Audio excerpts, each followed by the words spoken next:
Hello बच्चा party स्वागत है तमारो તમારો ફેવરિટ એવા YouTube channel Rohit care physics ની અંદર જ્યાં જે આપણે વાતો કરે છે આપણું નવું જે ચેપ્ટર ચાલુ કરેલું છે સેકન્ડ ચેપ્ટર એનું આજે સેકન્ડ લેક્ચર છે એટલે કે ટોપિક 2.2 ની અંદર આપણે વાતો કરવાની છે તો ચાલો જો 2.1 જોવાનું બાકી હોય ચૂકાઈ ગયું હોય તો સૌપ્રથમ તો એ જોજો કેમ કે એના પછી જ આમાં થોડુંક એવું વધારે ટપ્પો પડવાનો છે તો ચાલો મહાદેવનું નામ લઈ શરૂ કરીએ આજનો લેક્ચર।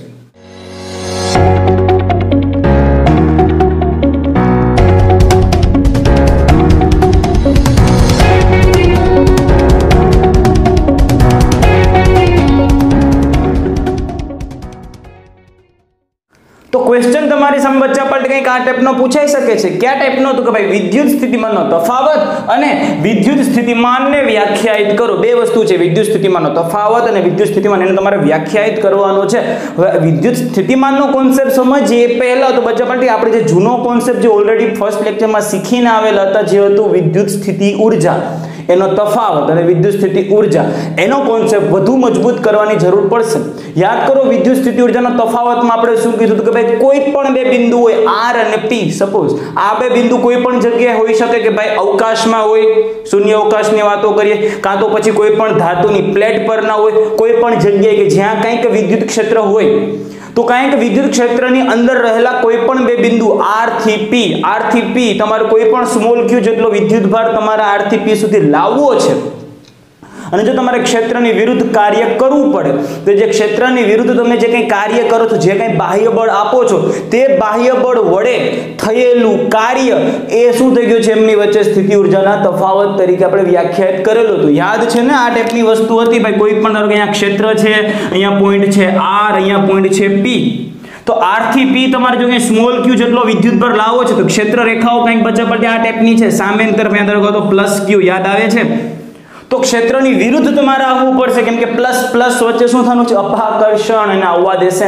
નહીં તો તમારે બાહ્ય બળ તમારે કંઈક અહીંયાથી પુશ કરવું પડશે। જો આ જે ઇલેક્ટ્રિકલ ફોર્સ એને ધક્કો મારશે બહારની તરફ તમારે એને R થી P તરફ લાવવો છે તો અહીંયા તમારે કંઈક એની વિરુદ્ધ તમારે કંઈક કાર્ય કરવું પડશે। એ જે તમારો એક્સટર્નલ બળ વડે તમે જે કંઈ કાર્ય કરો છો કાર્ય ઊર્જા પ્રમેય મુજબ એ કાર્યનામાં ઊર્જા રૂપે સંગ્રહ પામેલું હશે बराबर। सपोज તમારા હાથમાં અત્યારે 100 જૂલ જેટલી એનર્જી છે કેટલી છે 100 જૂલ જેટલી અને તમે સ્મોલ કે ના R થી P સુધી તમે લાવેલા છો તો હવે તમારા હાથમાં માત્ર એનર્જી રહી ગઈ છે 80 જૂલ मतलब 20 જૂલ નું તમે શું કરેલું હશે કાર્ય તો 20 જૂલ નું જે કાર્ય તમે એડપ્ટ કરેલું છે એ 20 જૂલ નું જે કંઈ કાર્ય છે એને જ આપણે શું કીધું તો સ્થિતિ ઊર્જાનો તફાવત।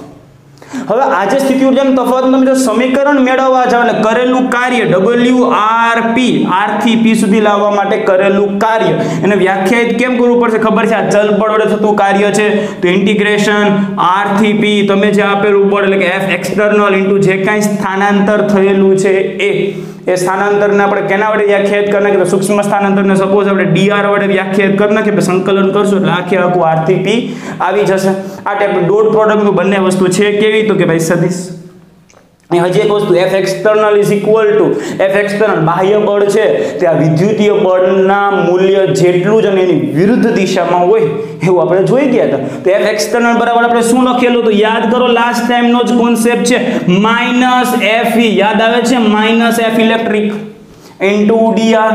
હવે Fe કેટલું લાગે છે તો હવે ફર્સ્ટ ચેપ્ટર યાદ કરો વિદ્યુત ક્ષેત્રમાં તમે કોઈ સ્મોલ q જેટલો વિદ્યુત ભાર રાખો છો તેના ઉપર લાગતું વિદ્યુતીય બળ કેટલું હોય તો F બરાબર QE બરાબર તો એક્સટર્નલ ફોર્સ જે કંઈ આવશે બરાબર શું લખી શકો તમે R થી P માઈનસ તો સોરી આગળ લખી નાખેલું છે F QE dr।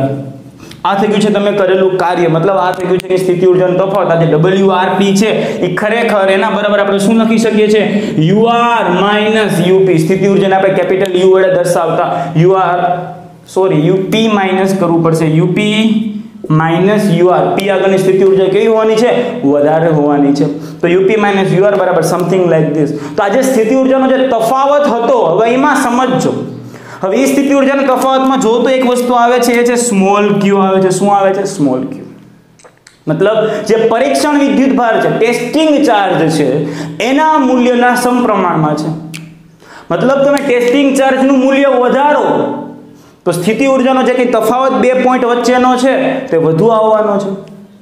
समझाय छे शुं कहेवा मांगु छुं? टेस्टिंग चार्ज उपर बे पॉइंट वच्चे स्थिति ऊर्जानो तफावत छे ते क्यू ना समप्रमाणमां छे। भाई क्यू उपर डिपेन्ड छे। क्यू નું મૂલ્ય તમે બદલાવશો તો બે બિંદુ વચ્ચે સ્થિતિ ઊર્જાનો તફાવત એ બદલાય। તો આમાં તો યાર મજા ન હોય। આ ક્ષેત્રની તીવ્રતા, ક્ષેત્રની તાકાત, ક્ષેત્રની પ્રબળતા કેટલી છે ને આપણે એટલો બધો ક્યાં વ્યવસ્થિત ખ્યાલ આવે નહીં કે ભાઈ બે વચ્ચે તફાવત કેટલો છે, કેમ કે એ તફાવત તો તમે લીધેલા પરીક્ષણ વિદ્યુતભાર ઉપર આધાર રાખે છે।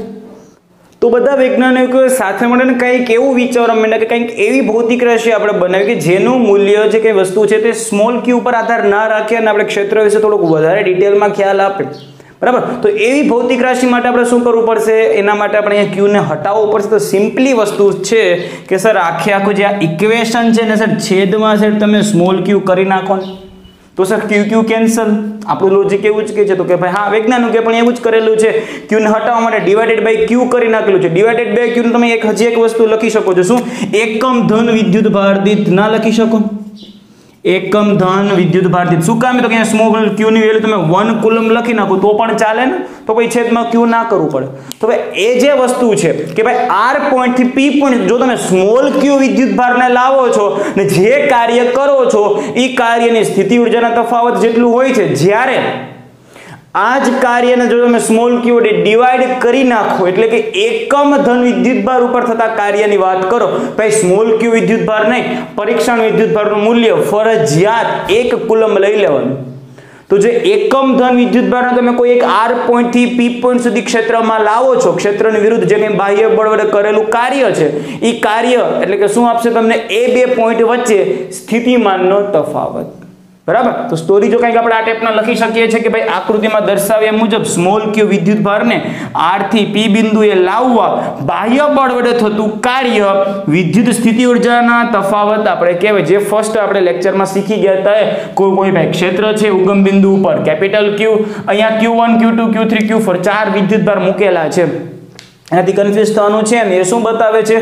સિસ્ટમ ઓફ ચાર્जेस, વિદ્યુતભારોનું તંત્ર, અને એ વિદ્યુતભારોના તંત્રના લીધે અહીંયા કંઈક શું હોવાનું છે બચ્ચા પડતી? વિદ્યુત ક્ષેત્ર। અને આપણે વિદ્યુત ક્ષેત્રમાં જ કોઈ એક પોઈન્ટ થી બીજા પોઈન્ટ આર પોઈન્ટ થી પી પોઈન્ટ સુધી આપણે આવવાનું છે, બરાબર। તો શું થશે? આ જે કાર્ય થવાનું છે જે લાસ્ટ લેક્ચરમાં આપણે શીખી ગયા હતા એ જ વસ્તુ છે। આ કાર્ય સ્મોલ ક્યુ ના સમપ્રમાણમાં હોય છે। હવે જો એકમ ધન વિદ્યુતભાર એટલે કે 1 કુલમ એકમ ધન વિદ્યુતભારને તમે આર થી પી બિંદુએ લઈ જાઓ, આર થી પી બિંદુએ સ્મોલ ક્યુ નહીં, એકમ ધન વિદ્યુતભારને જો તમે લઈ જાઓ તો બાહ્ય બળ વડે થતું કાર્ય ક્યુ થી સ્વતંત્ર હશે, કેમ કે એકમ ધન વિદ્યુતભારનું મૂલ્ય શું છે? આ જે વસ્તુ આવેલી છે એમાં સ્મોલ ક્યુ નું મૂલ્ય કેટલું લઈ લેવાનું છે? 1 કુલમ। તો ત્યાં 1 કુલમ તો ખાલી integration of E dot DR આવશે, એટલે કે એકમ ધન વિદ્યુતભાર ઉપર થતું કાર્ય છે આ કાર્યને જ તે બે બિંદુ વચ્ચે વિદ્યુત સ્થિતિમાનનો તફાવત કહે છે। વસ્તુ એ જ થઈ ગઈ છે, વ્યાખ્યા એ જ થઈ ગઈ છે। સ્થિતિ ઊર્જાનો તફાવતમાં શું હતું? આર થી પી પોઈન્ટ સુધી સ્મોલ ક્યુ જેટલા પરીક્ષણ વિદ્યુતભાર, અહીંયા શું લાવવાનું છે? પરીક્ષણ વિદ્યુતભાર પણ એ જ છે પણ એનું મૂલ્ય સ્મોલ ક્યુ નહીં, એકમ ધન 1 કુલંબ। ક્લિયર છે? તો આ બધી વસ્તુઓ આપણે અહીંયા દૂર કરીએ છીએ, આગળ વધીએ છીએ। બસ સમગ્ર વસ્તુને બચ્ચા પડી આપણે કંઈક આ મુજબ લખી શકીએ, કરેલું કાર્ય એટલે કે WRP આર થી પી પોઈન્ટ સુધી એકમ ધન વિદ્યુતભારને લાવવા માટે બાહ્ય બળ વડે થતું કાર્ય છે। હવે જો સ્મોલ ક્યુ વિદ્યુતભાર હોય તો સ્થિતિ ઊર્જા, એકમ ધન વિદ્યુતભાર હોય તો સ્થિતિમાન, તો અહીંયા જે તફાવત જે આપણે કહીએ છીએ આ કાર્ય એટલે કે શું થઈ ગયું? સ્થિતિમાનનો તફાવત જે છે, સ્થિતિમાનનો તફાવત કેમ આપે? તો કે ભાઈ VP - VR। અહીંયા સ્થિતિમાન કેવું હશે? વધારે, કેમ કે અહીંયા એની પાસે VR જેટલું સપોઝ હતું તો અહીંયાથી અહીંયા સુધી કરવા માટે કરેલું કાર્ય એડ થયું, જેટલું કાર્ય તમે વધારશો એટલું અહીંયા સ્થિતિમાનનું મૂલ્ય પણ વધશે, એટલે કે વધારેમાંથી ઓછું બાદ, તો VP - VR એકમ ધન વિદ્યુતભાર ઉપર કરેલું કાર્ય છે, એટલે કે આને તમે આમ પણ લખી શકો। આ તો એની સ્થિતિ ઊર્જા છે, જો આ U છે આ V છે, કન્ફ્યુઝ ના થતા।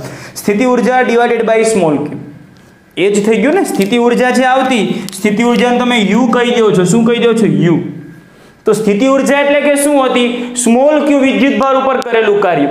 તો સ્થિતિમાન બરાબર તમે શું લખી શકો? સ્થિતિમાન એટલે કે U/Q ના લખી શકો? U છે એ શું છે?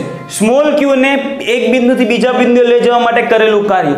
હવે સ્થિતિમાન એટલે કે શું છે? એકમ ધન વિદ્યુતભારનું. તો આજે સ્મોલ ક્યુ હતો એના બદલે એકમ ધન વિદ્યુતભાર લેવો હોય તો એને આપણે ક્યુ વડે શું કરી નાખીએ બચ્ચા પાડી? ડિવાઈડ કરી નાખીએ.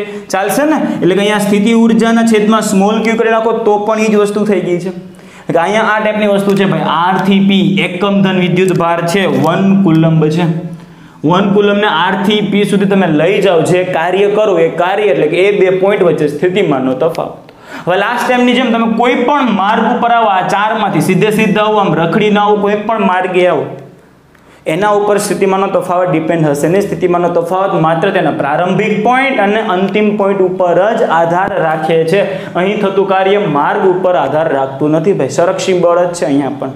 હવે અહીંયા તો થઈ ગયું સ્થિતિમાનનો તફાવત.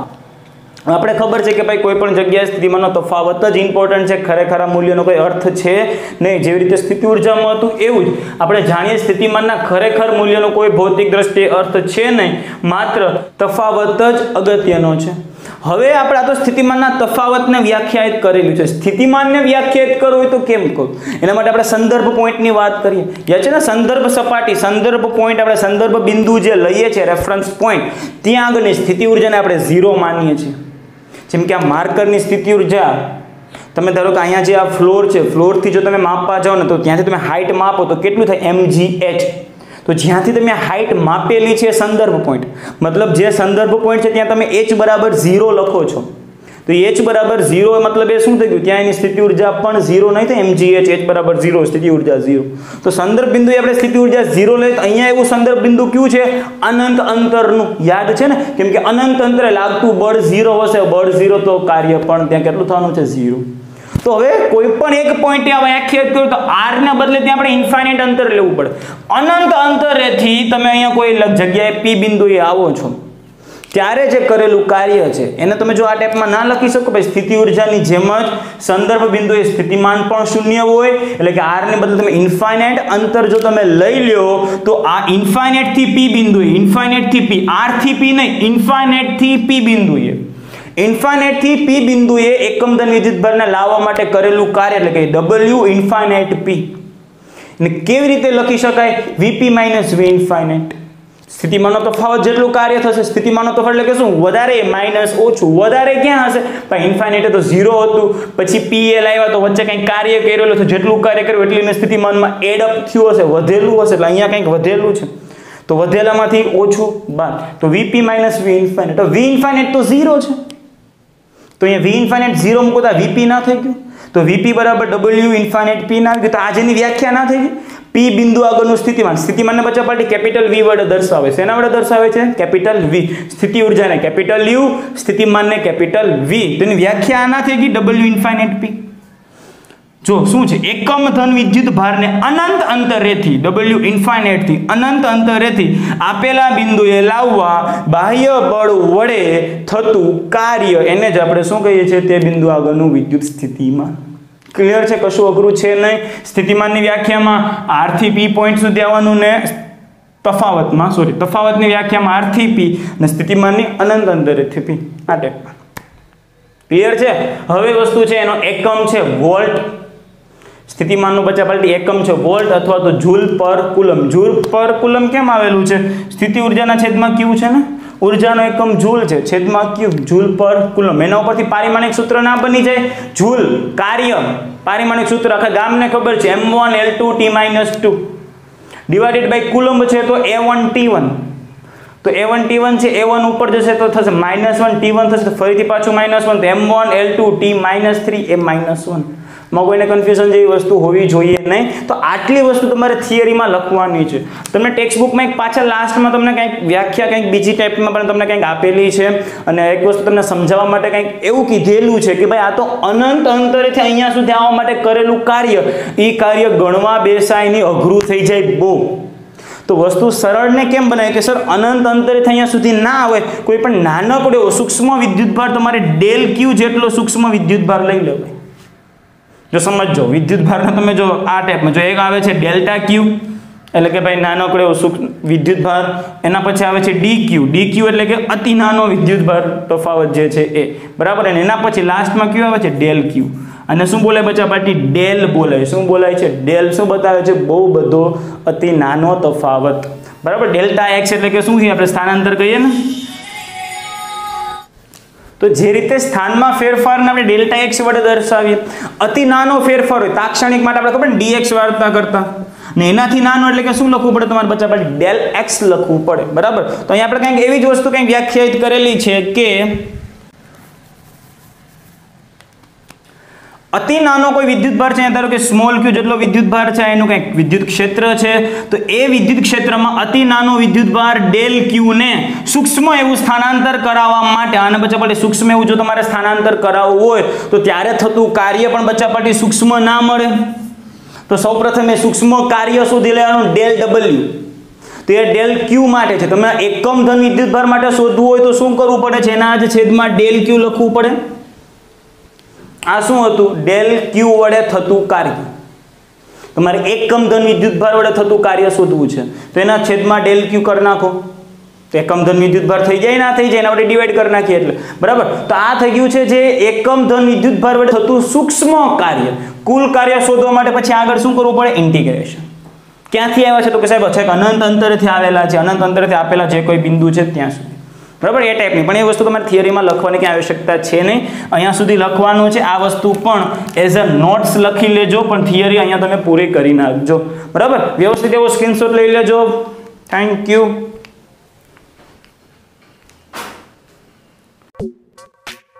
ચાલો તો તમામ વસ્તુ ખોપડામાં ઉતરેલી હોય તો ચોપડામાં પણ ઉતારી લેજો અને સબસ્ક્રાઇબ કરવાનું તો ભૂલાય જ નહીં. શેર કરી દો તમારા ક્લાસમેટ સાથે અને આ જે ઇમ્પોર્ટન્ટ વિડીયો જે બીજા છે એ પણ જોવાનું ચૂકશો નહીં.